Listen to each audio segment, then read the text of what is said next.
그러므로 우리에게 큰 대제사장이 계시니 승천하신 이 곧 하나님의 아들 예수시라. 우리가 믿는 도리를 굳게 잡을지어다. 우리에게 있는 대제사장은 우리의 연약함을 동정하지 못하실 리가 아니오 모든 일에 우리와 똑같이 시험을 받으신 이로되 죄는 없으시니이다. 그러므로 우리는 긍휼하심을 받고 때를 따라 돕는 은혜를 얻기 위하여 은혜의 보좌 앞에 담대히 나아갈 것이니라. 아멘. 우리가 계속해서 이 금요일 저녁에 예수님의 마음에 대하여 함께 배우고 있습니다. 참 우리 마음도 잘 모르고 내 옆에 가장 가까운 사람들, 남편, 아내의 마음도 잘 모르고 그 누구의 마음도 잘 모르는 우리가 참 하나님의 마음, 예수 그리스도의 마음을 알 수 있다라는 것이 얼마나 크게 복된 것이겠습니까? 또 특별히 예수님께서는 우리를 위해서 모든 구원의 일을 이루시고 여전히 지금도 우리를 위하여서 계속해서 구원의 일을 이루신단 말이에요. 그분의 그리스도적인 그 사역, 제사장과 선지자와 왕으로서 계속해서 우리 인생 가운데 계셔서 우리와 함께 하시면서 우리의 구원을 이루어 가시는데 정말 그것을 생각할 때만 그것만으로도 우리의 마음이 참 감사하고 든든하고 복이 되는데 그분이 어떤 마음으로 그러한 모든 구원의 일들을 감당하는가 우리가 이것을 생각할 때 참 우리가 더 진짜 크게 감사하게 되고 더 크게 든든하게 되는 것 같습니다.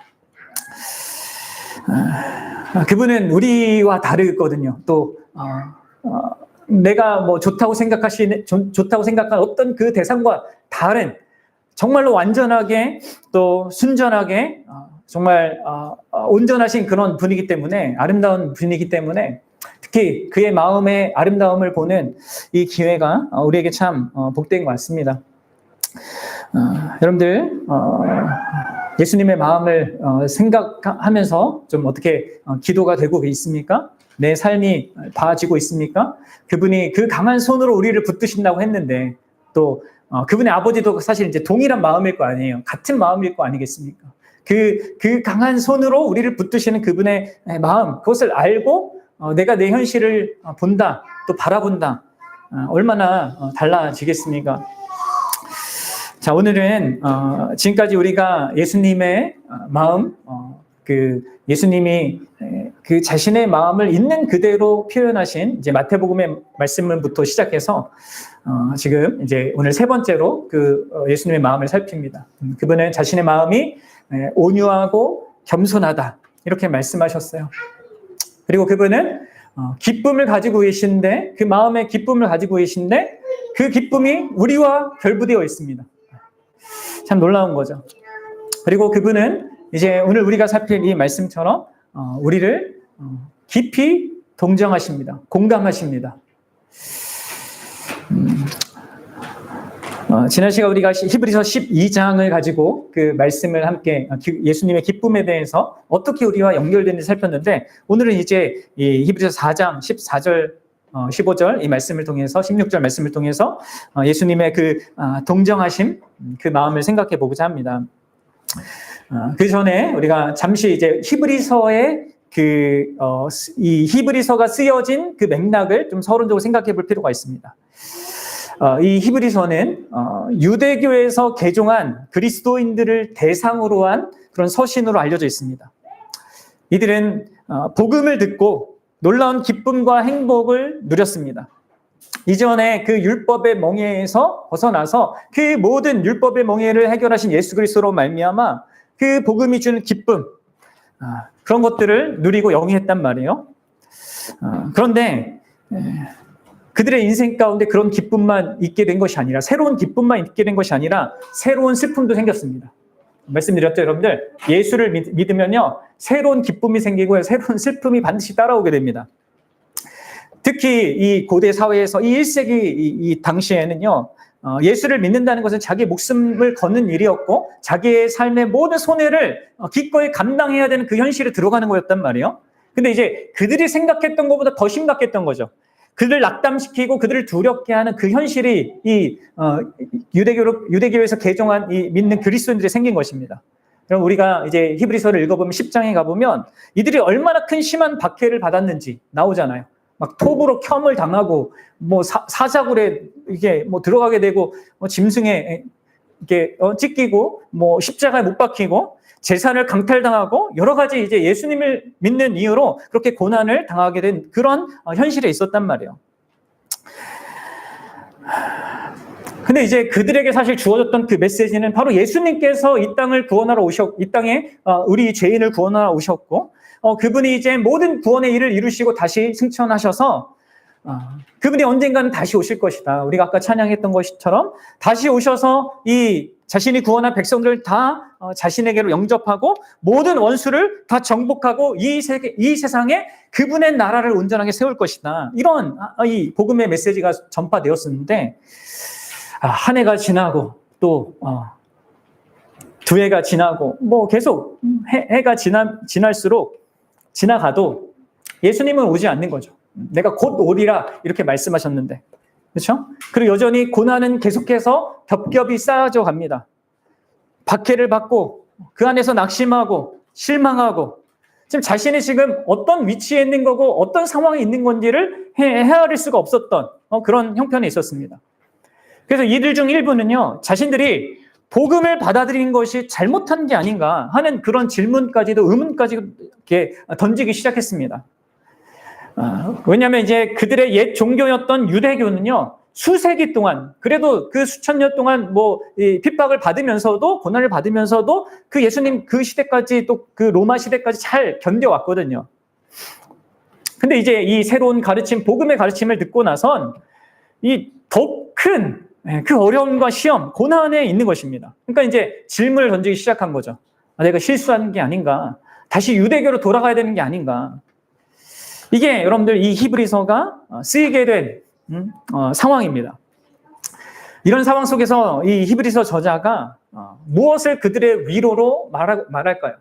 그들의 현실이 그토록 힘들고 어려운데 목숨과 뭐 삶의 그 모든 것들이 참 무너지는 그 현실 속에서 무엇을 이들에게 그들을 세워줄 강한 위로로 말하는 줄 아십니까? 히브리서의 가장 중요한 주제가요, 뭐냐면 바로 예수 그리스도의 탁월하심입니다. 예수 그리스도의 영광스러우심이에요. 여러분 생각해 보십시오.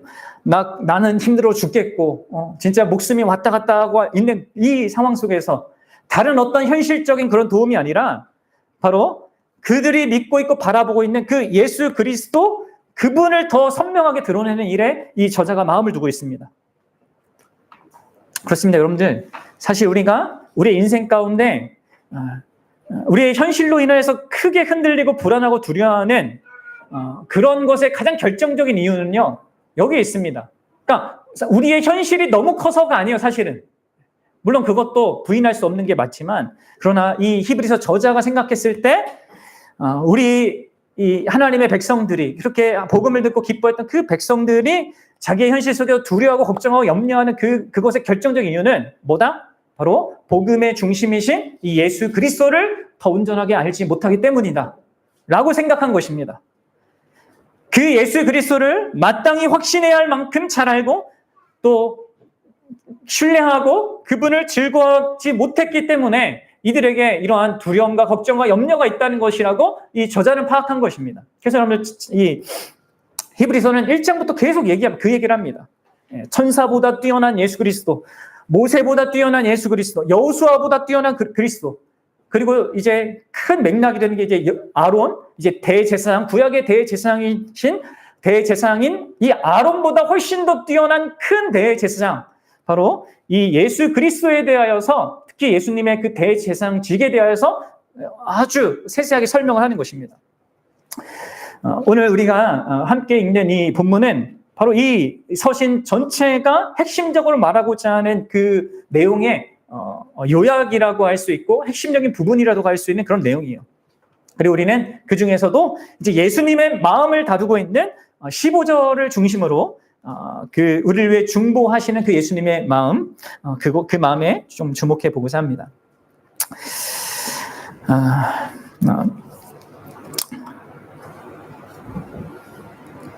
일단 그 15절 말씀을 함께 좀 읽어보도록 합시다. 15절 말씀. 예. 시작. 우리에게 있는 대제사장은 우리의 연약함을 동정하지 못하실 이가 아니요 모든 일에 우리와 똑같이 시험을 받으신 이로되 죄는 없으시니이다. 아멘. 자, 일단 여기에 여러분들 15절에 빠진 한 가지 단어가 이제 번역할 때 빠진 단어가 있는데 그것은 바로 그 맨 앞에 뭐가 있냐면 왜냐하면이라는 단어가 있습니다. 그러니까 이 왜냐하면이라는 이 단어는 결국 14절의 근거가 된다는 것이죠. 그렇죠? 14절은 무엇입니까? 14절. 우리에게 큰 대제사장이 계시다. 그리고 그는 모든 구원의 일을 다 이루시고 승천하신 하나님의 아들, 그 사람이 되셨던 예수, 그분이 있다는 그 사실, 그분에 대한 믿음을 이제 굳게 잡아야 한다라는 이 사실을 말하고, 왜냐하면이라고 하면서 이렇게 해야 될, 우리가 그 믿음의 도리의 중심 되신 그 예수님을 붙잡아야 될 이유로 이제 15절을 말하는 거예요. 그러니까 근거가 된다는 것이죠. 그리고 여러분들 16절에는 뭐가 있습니까? 16절. 그러므로가 있죠. 이건 역시 이 15절을 기반으로 이런 결론에 갈 수밖에 없다. 이런 얘기예요. 그러니까 이 15절은 이 14절과 16절 사이에 이 두 절에 다 기반이 되는 그런 내용인 것입니다. 예수님의 그 존재와 하신 일, 그리고 그로 말미암아서 우리가 하나님 앞에 나아갈 수 있는 그 은혜의 보좌 앞에 담대히 나아갈 수 있는 그 기반이 되는 더 근원적인 사실, 그것이 바로 이제 15절에서 바로 예수 그리스도의 마음이라는 거예요. 사랑하는 여러분, 여러분들은 이 마음을 알고 있습니까? 예수님의 존재성, 예수님이 하시는 그 대제사장으로서의 그 사역 뿐만 아니라 이제 그것 때문에 우리가 하나님의 보좌 앞에 나갈 수 있는데 그것을 가능케 하는 정말 그 안에 있는 그 모든 것들을 가능케 하는 그분의 그 마음. 여러분, 그분이 어떤 마음을 가지고 계시다고요? 동정하시는 마음을 가지고 계십니다. 그럼 여러분들, 먼저 우리가 이 동정하는 마음이 무엇인가 이것을 먼저 생각해 봅시다. 여기 동정하다라는 이 마음은 무엇일까요?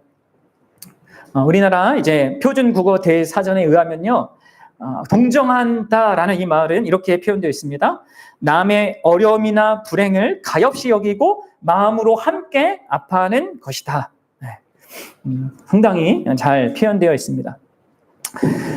이것을요, 이제 이 원어적으로 이 그리스도 원어적으로 좀 더 이게 잘 설명하면 이런 지금 앞에서 설명한 그 내용이 포함되어 있는데 조금 더 우리와 특별히 예수 그리스도를 믿는 그 백성들과 이 동정하다라는 이 단어는요 되게 깊이 연결되어 있습니다.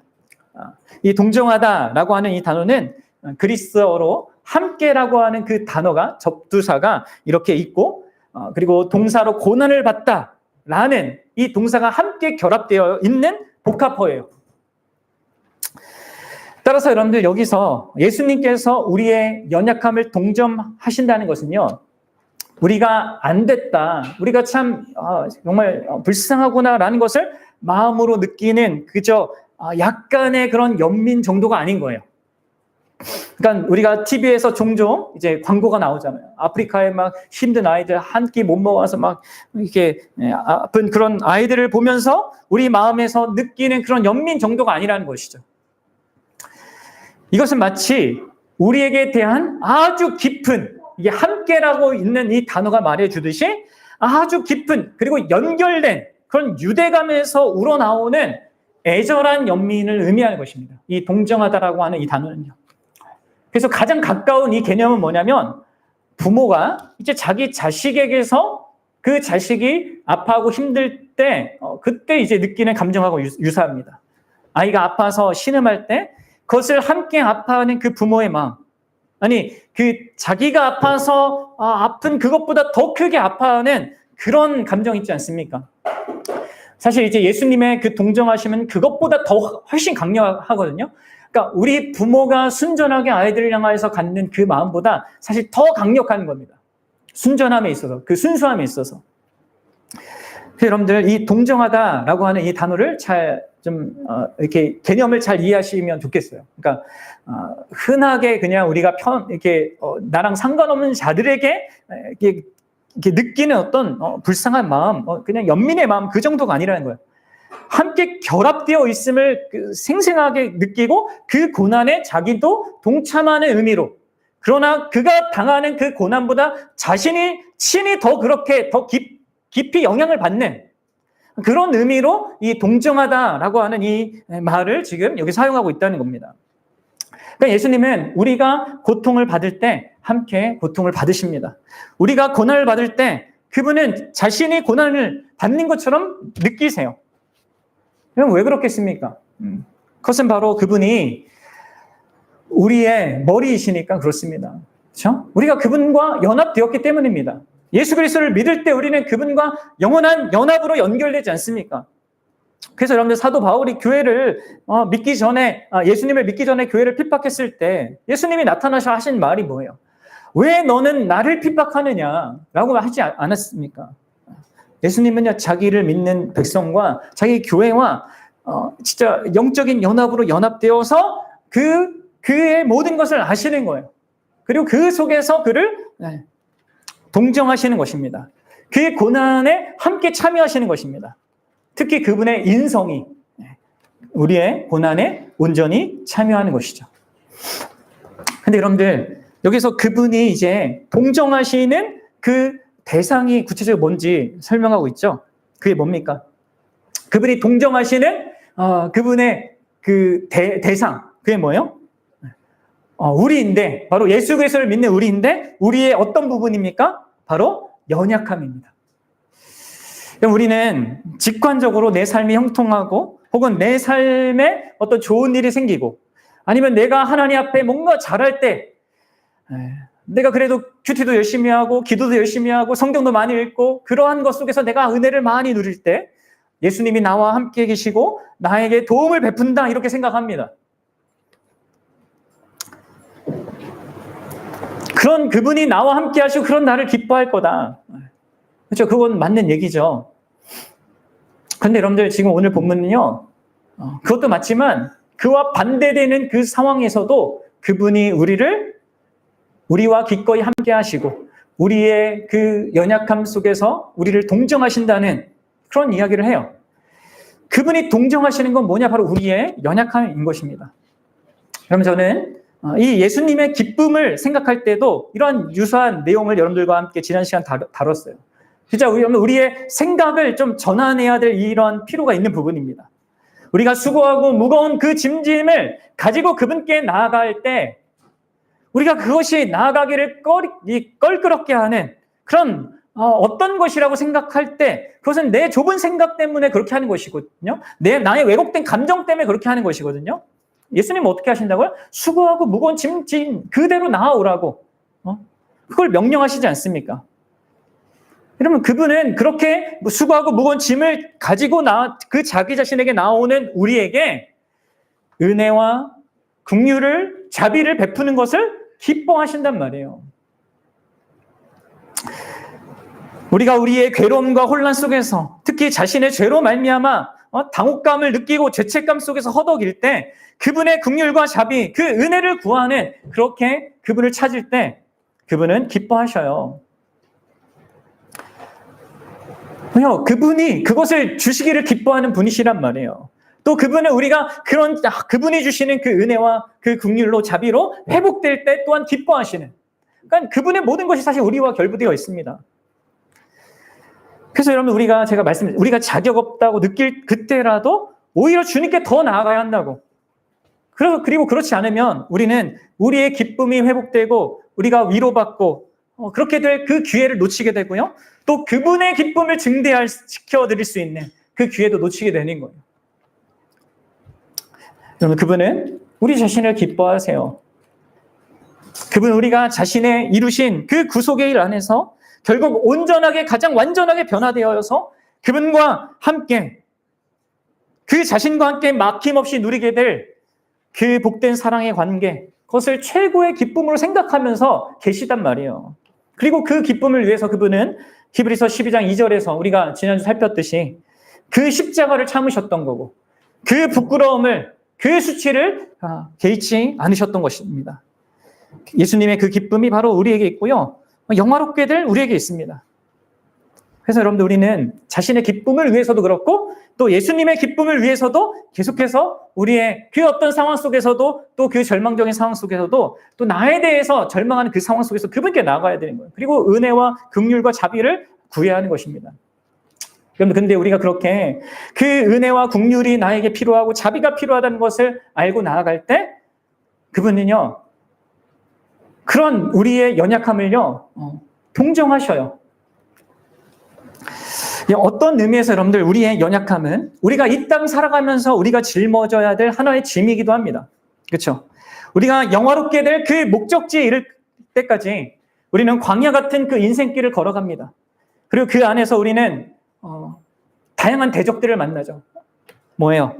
우리 안에 있는 죄, 세상의 유혹과 어떤 협박, 압력, 그리고 사단의 교묘한 역사라는 이런 강력한 대적의 그 연합 공격을 우리는 버티면서 그 목적지를 향해 나아가야 된단 말이에요. 그런데 우리한테 또 한 가지 또 문제가 있잖아요. 그게 뭐냐면 본문이 말하는 우리의 연약함입니다. 그러니까 삼중적인 이 대적은 엄청나게 강하고 우리는 무척이나 약합니다. 그럼 이 연약함은 무엇입니까? 이 연약함은 이제 신약 성경에서 여러 가지 그 연약함의 표현으로 다 사용될 수 있습니다. 육체적인 연약함을 가리킬 수도 있고 정서적인 연약함을 가리킬 수 있어요. 그리고 또 어떤 맥락에서는 죄의 영향에 대한 연약함, 죄에 의하여서 끊임없이 그 영향을 받고 쉽게 무너질 수 있는 그런 자들의 그 연약함을 가리킬 때도 쓴단 말이에요. 근데 오늘 본문의 내용을 보면 15절에 뭐가 나오고 있습니까? 시험 받는 것 혹은 예수님의 죄 없음 이런 용어들과 이런 맥락을 볼 때는 이게 죄의 영향에서 쉽게 그 영향을 받고 무너지는 우리의 영적인 그 연약함을 말하는 것입니다. 그리고 이제 물론 그것 때문에 사실 우리에게 이런 육신의 연약함과 뭐 정서적인 연약함도 같이 결부되긴 하거든요. 이게 근원적인 연약함의 그 핵심 문제 아니겠습니까? 그렇습니다. 우리는 연약하기 때문에 시험을 극복하지 못할 때가 많습니다. 우리는 연약하기 때문에 하나님의 뜻을 행하는데 실패할 때가 많습니다. 그리고 그게 우리입니다. 그것도 가장 결정적일 그때 실패하고 넘어지는 게 여러분 우리예요. 네. 그럼 예수님께서 겟세마네 그 동산에서 피땀을 흘리면서 기도할 때 내가 마음이 심히 아파서 고통스러워 죽게 되었으니 너희 나와 좀 같이 기도해달라 이렇게 하셨을 때 그럼 제자들이 어떻게 합니까? 하려고 애는 쓰죠. 근데 몰려오는 졸음을 참지 못하고요. 자버려요. 그래서 예수님이 얘기하시죠. 너희가 마음은 원이로되 육신이 약하구나. 육신이 연약하구나. 같은 단어 연약하구나. 그럼 그것은 예수님의 비난이 아니에요. 내가 기도하고 있는데 너 뭐 하고 있어? 이게 비난이 아닙니다. 우리의 연약함을 동정하시는 그분의 마음을 표현하는 거죠. 그렇습니다, 여러분들. 우리는 우리의 삶에서 수없이 무너지죠. 그리고 가장 결정적인 정말 내가 믿음을 발휘하여서 그분의 어떠하심과 그분의 선하심을 신뢰하는 어떤 모습을 보여드려야 할 그 순간에 우리는 나약해지고 실패하고 쉽게 넘어집니다. 죄에 무너집니다. 근데 여러분들 예수님은요 그런 우리의 연약함을 동정하셔요. 아시고 동정하십니다.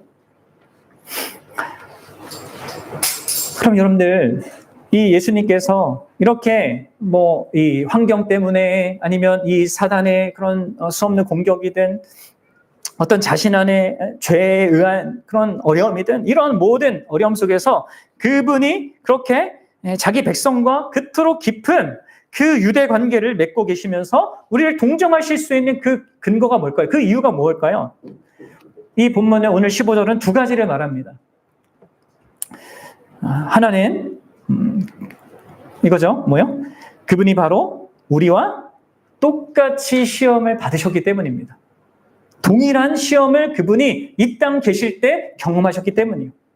달리 말하면 그분이 우리와 같은 점이 있거든요. 그래서 그분이 우리를 공감할 수 있는 것입니다. 네, 그렇잖아요. 우리도 우리 인생 속에서 내가 경험해 본 걸 가지고 그것을 경험한 어떤 사람하고 말을 할 때 내가 도와주거나 위로하거나 할 수 있잖아요. 그러니까 예수님의 경우가 그렇다는 거예요. 그분이 우리와 깊은 유대 관계를 맺고 우리의 고난에 진짜 참여하는 그런 자로서 설 수 있는 것은 그분이 친히 직접 고난을 겪으셨기 때문입니다. 이게 이제 히브리서 2장에도 동일한 이야기를 하는데 우리 히브리서 2장 17절과 18절 함께 읽어보도록 하겠습니다. 히브리서 2장 17절과 18절입니다. 같이 읽어봅시다. 시작. 그러므로 그가 범사의 형제들과 같이 되심이 마땅하도다. 이는 하나님의 일에 자비하신 신실하신 대제사장이 되어 백성의 죄를 속량하려 하심이라. 그가 시험을 받아 고난을 당하셨은즉 시험 받는 자들을 능히 도우실 수 있느니라. 그렇습니다. 그럼 예수님은요, 마치 의사가 약을 처방하듯이 우리의 시험과 고난에서 우리를 건져내실 수 있는 분이에요. 그러나 그는 그러나 또 하나 그분에게 있는 독특한 점은 똑같은 질병을 알아본 의사라는 거죠. 그분이. 그래서 그분은 고난을 겪는 우리와 함께 하시고 또 함께하는 우리의 그 아픔을, 그 고난에 그 씨름하는 그것을 동정하실 수 있는 거예요.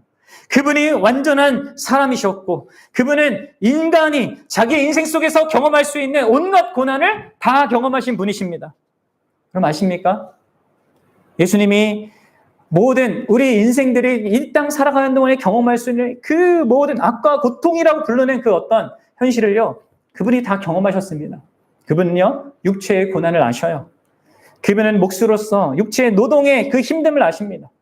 그분은 목마르심을 경험하셨고 배고픔을 경험하셨고 지치셨고 피곤하셨습니다. 그분은 숨을 쉴 수 없어 헐떡였고 고문으로 인한 그 고통 속에서 서서히 죽어가는 그 아픔이 무엇인지 아셔요. 또 그 죽음 그 자체를 아시죠. 그분은 경제적인 고난을 아십니다. 그분은 가난한 그 가정 속에서 자라나셨습니다. 성인이 되셔서도 머리 둘 곳이 없었어요. 내 집 마련에 실패하신, 아무도 도와주지 않음을 경험한 가장 가난한 그 자리에 처하셨습니다. 그분은 관계적인 고난도 아십니다. 사람들에게 멸시받고 배척받고 모욕받고 수치를 느끼고 버림받고 오해받고 그릇된 비난을 당하셨습니다.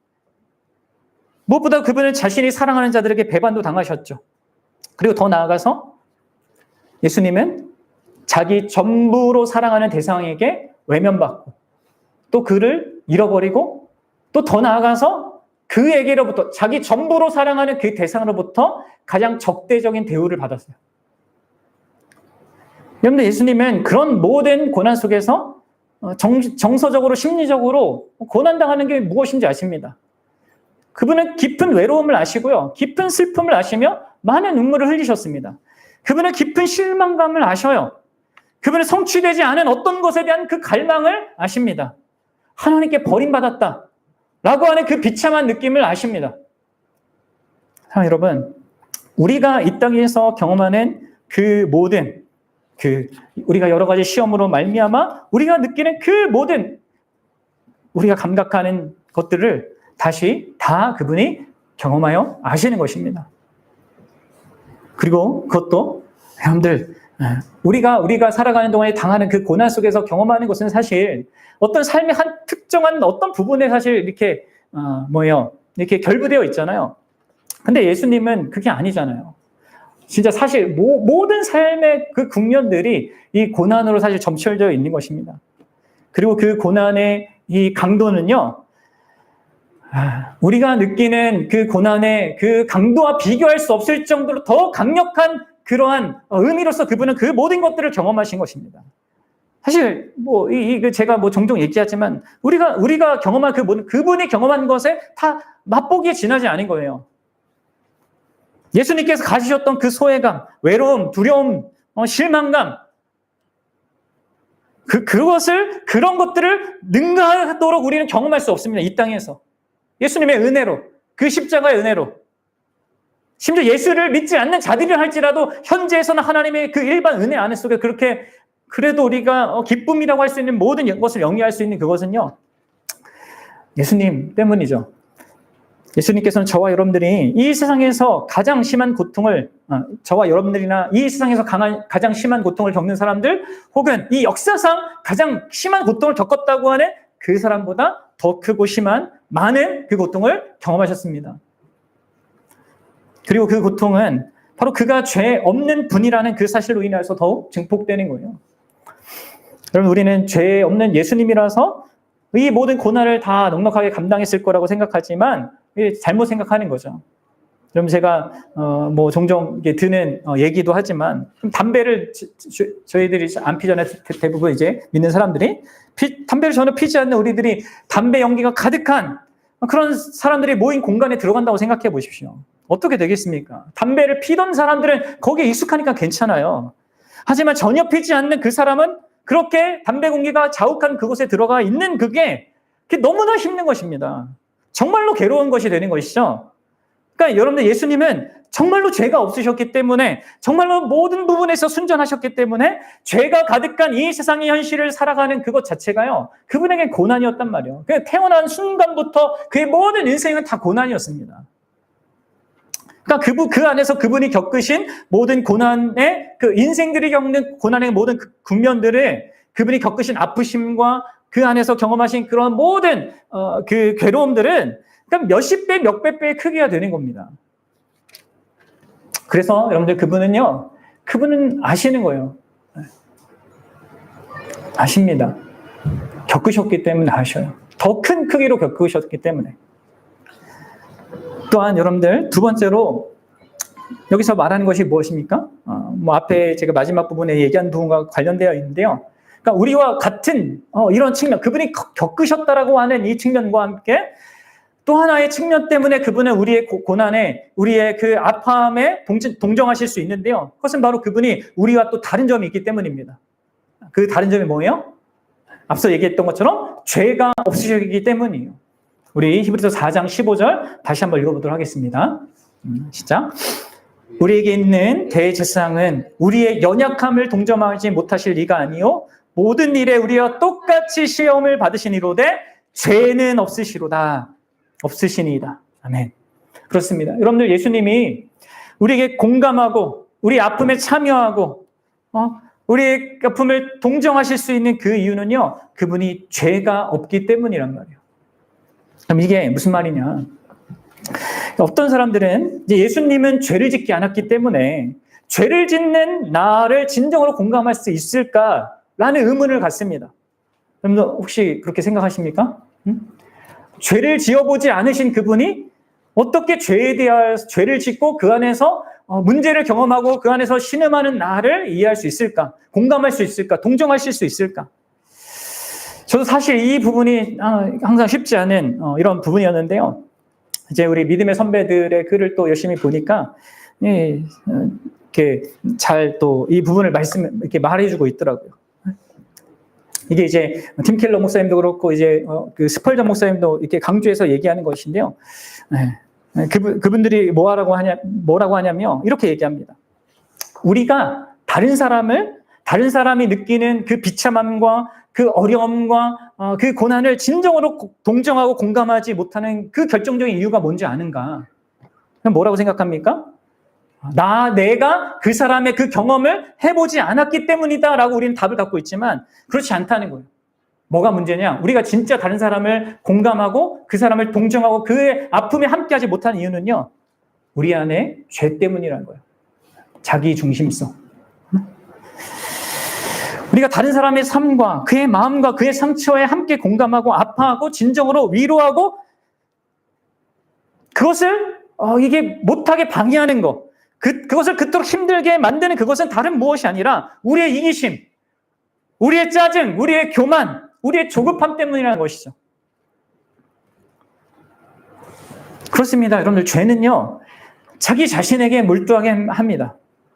죄는 자기 자신을 정당화하고 자기 자신을 변명하고 자기 자신만 불쌍하게 여기게 합니다. 그래서 다른 사람의 아픔과 상처에 들어가는 것을 불가능하게 만들죠. 그래서 여러분, 우리가 죄가 많을수록, 죄가 우리를 지배할수록 우리는 다른 사람을 덜 공감하게 되어 있습니다. 그 사람의 아픔에 덜 동참하게 되어 있는 것입니다. 그래서 여러분, 우리가 이런 우리의 죄 때문에 심지어 우리가 어떤 다른 사람과 그 사람이 경험한 그 비참한 일을 나도 동일하게 경험한다 할지라도 그런 자들에게 진짜 공감과 동정과 그 연민을 느낄 수 없는 그런 조건에 있게 되는 경우도 너무 많거든요. 같은 일을 경험했는데 불구하고 이 사람들은 자기의 상처만 살피고 자기 자신만 생각하느라 다른 사람의 감정, 거기에 관대하거나 그거와 감정을 공유할 수 없는 그 상태에 이르게 되는 것입니다. 그러니까 만약에 이제 이 유사한 그런 경험을 했다라면 다른 사람을 동정하는데 더 도움이 될 수 있는 그 측면이 분명히 있긴 하지만, 그러나 그것이 또한 전혀 도움이 되지 않을 수도 있는 거예요. 왜냐하면 우리가 자기중심적으로 그 모든 상황들을 바라보기 때문에 그렇습니다. 근데 여러분들, 예수 그리스도께서는 어떤 분이십니까? 우리가 경험한 것과 유사한 비참함, 아니 사실 그 가장 실질적이고 온전한 의미에서의 그 강력한 비참함을 경험하셨지만, 그러나 죄가 없이 그것을 경험하셨습니다.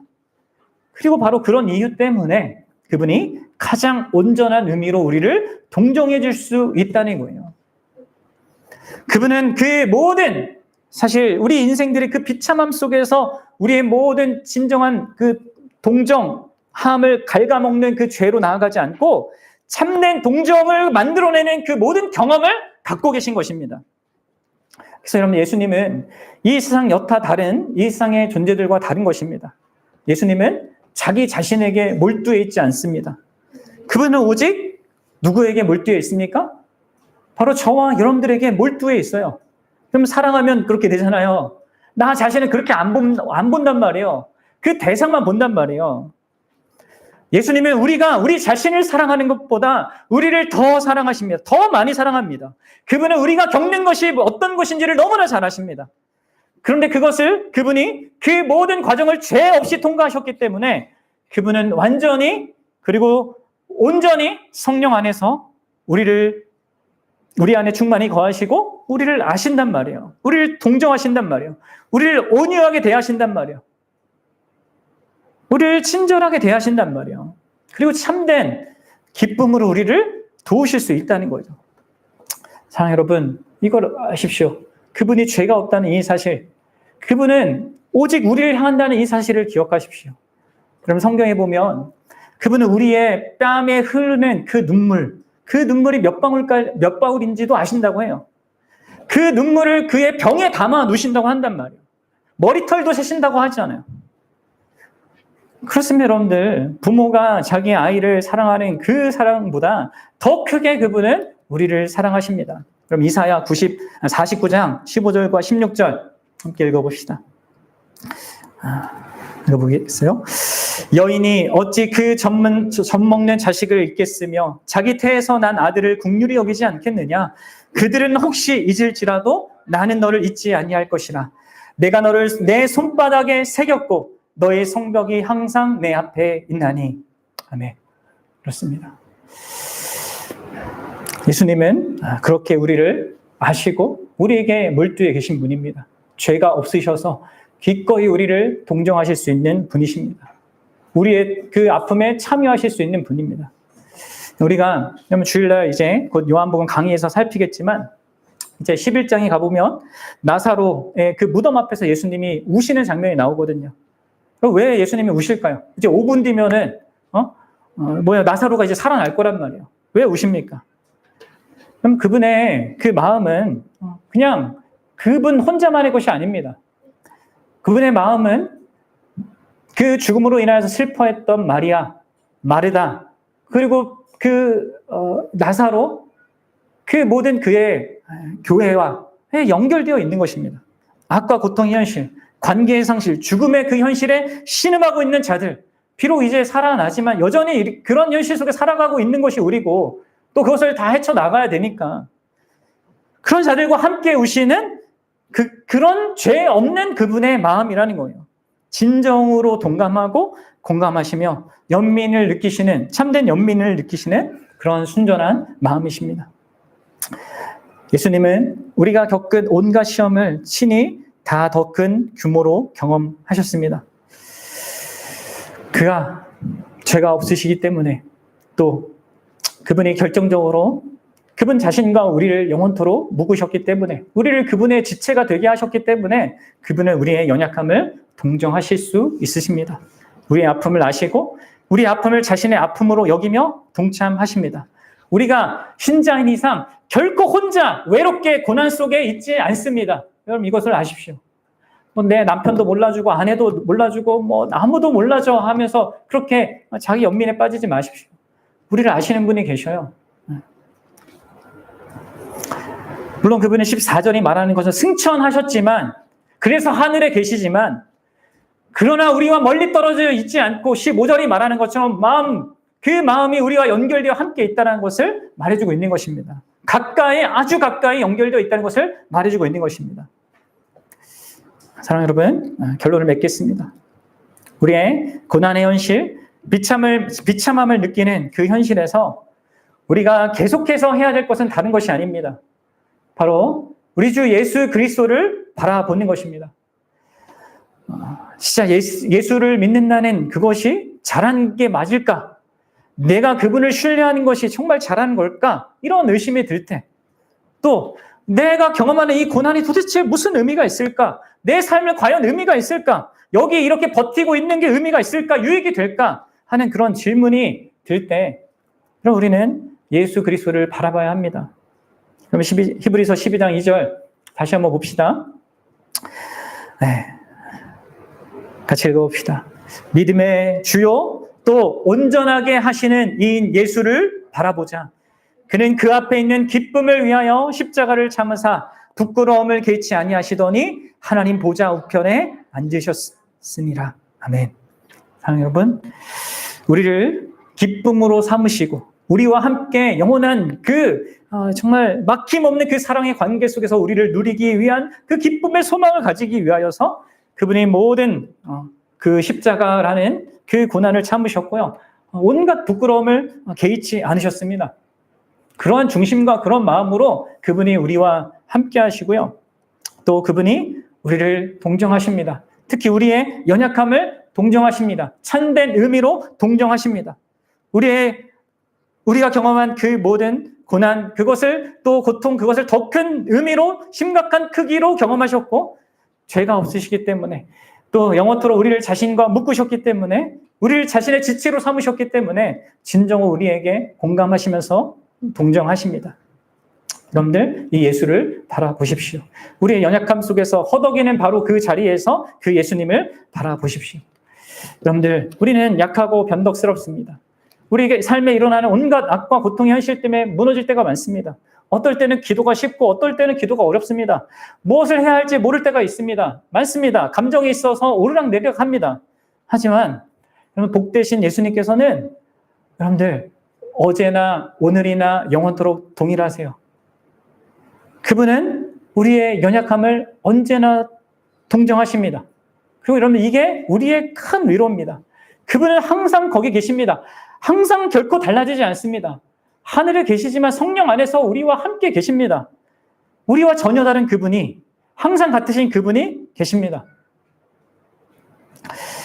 이 말씀을 붙드십시오.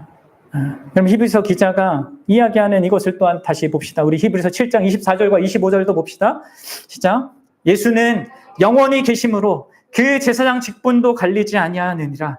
그러므로 자기를 힘입어 하나님께 나아가는 자들을 위하여 온전히 구원하실 수 있으니 이는 그가 항상 살아계셔서 그들을 위하여 간구하심이라. 아멘.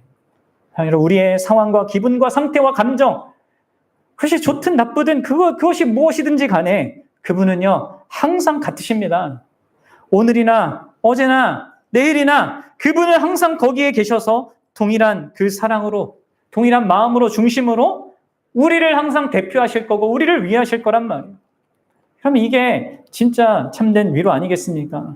그리고 그분 때문에 우리는 반드시 우리가 영화롭게 될 것, 언젠가 우리가 그 모든 죄와 이 모든 세상의 짐을 다 떨쳐버리고 기쁨 속에서 그분을 마주하여서 얼굴과 얼굴을 맞이하여서 그분을 누리게 될 것을 진짜 확신하며 소망할 수 있는 것이죠. 바로 그분 때문에 우리의 모든 악과 고통의 현실, 그리고 우리의 실패와 연약함 속에서도 결국 모든 것을 합력할 선을 이루게 될 것을 확신할 수 있습니다. 지금은 당장 안 보여도 말이죠. 바라기는 저와 여러분들이 이 우리의 연약함을 동정하시는 예수님을 바라볼 수 있기를 바랍니다. 그분은 진짜 우리의 절대적인 필요를 위하여서 기도하십니다. 그리고 그분의 기도를 들으시는 그 하늘 아버지께서는요, 또한 그 예수님을 너무나 사랑하시기 때문에 그분의 기도에 반드시 응답하셔서 우리에게 반드시 필요한, 이 땅 살아가면서 반드시 필요한 어떤 돈이나 성공이나 뭐 삶의 단순히 어떤 문제 해결 이게 아니라 그 모든 것들을 다 넉넉히 이기고 남을 만한 그 절박하게 절실하게 우리에게 필요한 하나님의 자비와 그 은혜를 우리에게 풍성하게 베풀어 주실 거예요. 여러분들이 그것을 알고 누리면 좋겠습니다. 그 여러분들이 이러한 예수님의 마음을 알아가고 그 마음을 신뢰하고 그 예수님의 동정하시는 그 마음으로부터 참된 위로를 받는다면, 그리고 그것을 계속해서 매일매일 받아가는 그 삶을 누린다면 여러분들은 또한 다른 사람들을 진정으로 동정해 줄 수 있는 그런 사람으로 성장해 갈 수 있을 것입니다. 자신에게 몰두하지 않고 다른 사람의 유익을 생각하고 그 사람의 마음을 헤아리는 그런 참된 동정을 나타내는 작은 그리스도로 이 땅을 살 수 있게 되겠죠. 저와 여러분들이 그럴 수 있게 되기를 주의 이름으로 축원합니다. 함께 기도하겠습니다.